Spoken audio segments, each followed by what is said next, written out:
Hello mayam, ngasi tang kun ga humdoi thani pan ing chok liching ani ga kun taruk numajin nimit. Ngasi numajin nimit asida ya ki paring na chatha jarakpa ariba Manipuri Matei longi wahan thok haidi artha haiba series adu yorle. Ngasi miyam ki mafamda ayang na tar han jagadoriba saruk asi 73 chuba humdraga humdoi chuba saruk waituni Humdra Choba Suruk Achida Hakna Mayang Mapam the Kudon Tam Jagdriba Wahaching Adu Hana Matama Nana Jarake Ahanba Wachi Itamba Heaven Itamba Anichuba Wachina Kanti Hoba Ahum Suba Wachina Kairi Yenhuba Marichuba Wachina Kong Mga suba waisina koloi mingchatpa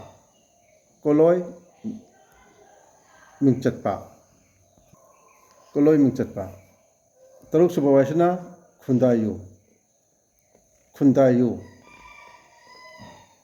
Tarik suba waisina khomsi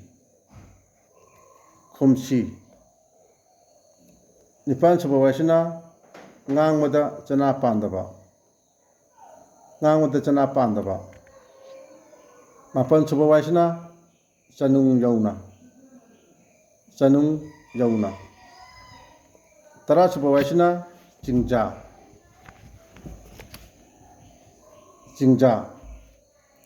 Halibawai Tarasi Mukoi Tunganba Arthra, one toxin of Karino Habido Mayam Taminarasi.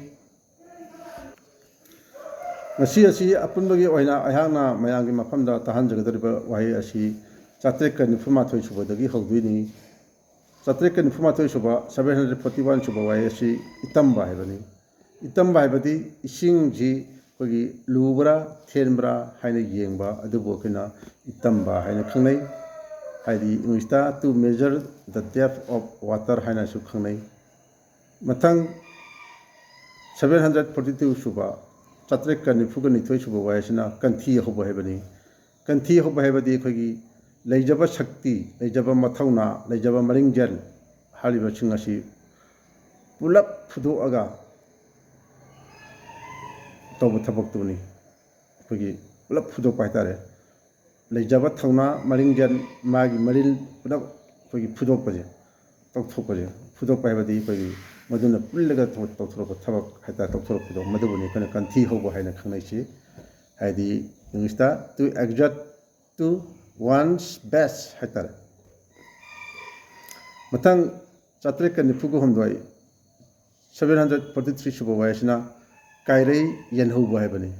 Kairei Yen Hobo Hebadi, Yen Kongbasi. Yen Kongbasibu, Kairei Yen Hobo Haina Kani, Hadi Ingsta, Kekal. Mathangda Chatreka Nifuga Marisuba 744 Suba Waisina Kong Hebani Kangpan Hebani Masi Maruina Kogi Mamangaida Kogi Moirang Seasonaba Wahini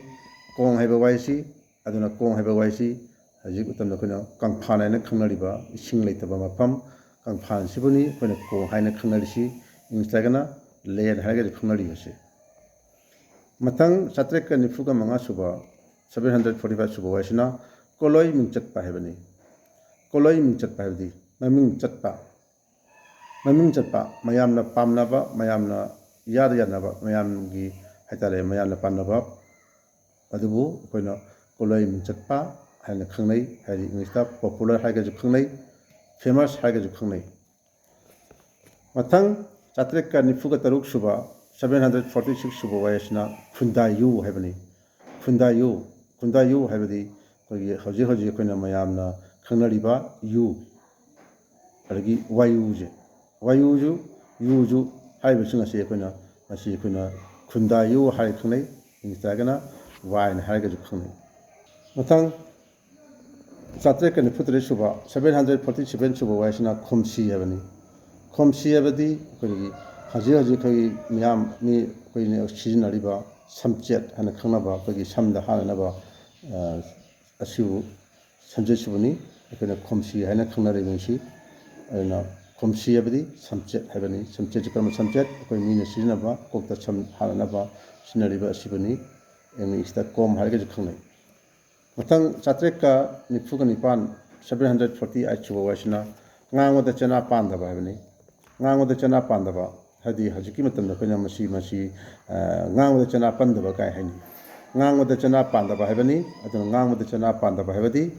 ꯋꯥ ꯉꯥꯡꯕꯗ ꯂꯠꯄ ꯄꯟꯕ ꯂꯩꯇꯕ ꯕꯗ꯭ꯔꯪ ꯕꯗ꯭ꯔꯪ ꯉꯥꯡꯕ ꯑꯗꯨꯕꯨꯅꯤ ꯑꯩꯈꯣꯏꯅ ꯉꯥꯡꯕꯗ ꯆꯦꯅꯥ ꯄꯥꯟꯗꯕ ꯍꯥꯏꯅ ꯈꯪꯅꯔꯤꯁꯤ ꯃꯁꯤ ꯑꯩꯈꯣꯏꯅ ꯏꯪꯂꯤꯁꯇ ꯐ꯭ꯂꯨꯑꯦꯟ ꯍꯥꯏꯔꯒꯁꯨ ꯈꯪꯅꯩ ꯃꯊꯪ 897 ꯁꯨꯕ 749 ꯁꯨꯕ ꯋꯥꯍꯩꯁꯤꯅ ꯆꯅꯨꯡ ꯌꯧꯅ ꯍꯥꯏꯕꯅꯤ ꯆꯅꯨꯡ ꯌꯧꯅ ꯍꯥꯏꯕꯗꯤ ꯑꯩꯈꯣꯏꯒꯤ ꯃꯅꯨꯡ ꯌꯧꯅ ꯍꯥꯏꯕꯅꯤ ꯃꯅꯨꯡ ꯌꯧꯅ ꯍꯥꯏꯕ ꯋꯥꯍꯩ ꯑꯁꯦ ꯃꯁꯤꯕꯨ ꯑꯩꯈꯣꯏꯅ ꯆꯅꯨꯡ ꯌꯧꯅ ꯍꯥꯏꯅ ꯈꯪꯅꯩ ꯏꯪꯂꯤꯁꯇ ꯍꯥꯏꯔꯒꯅ ꯑꯦꯛꯁꯇ꯭ꯔꯤꯝꯂꯤ ꯍꯥꯏꯔꯒꯁꯨ ꯈꯪꯅꯩ ꯃꯊꯪ ꯑꯔꯣꯏꯕ ꯋꯥꯍꯩ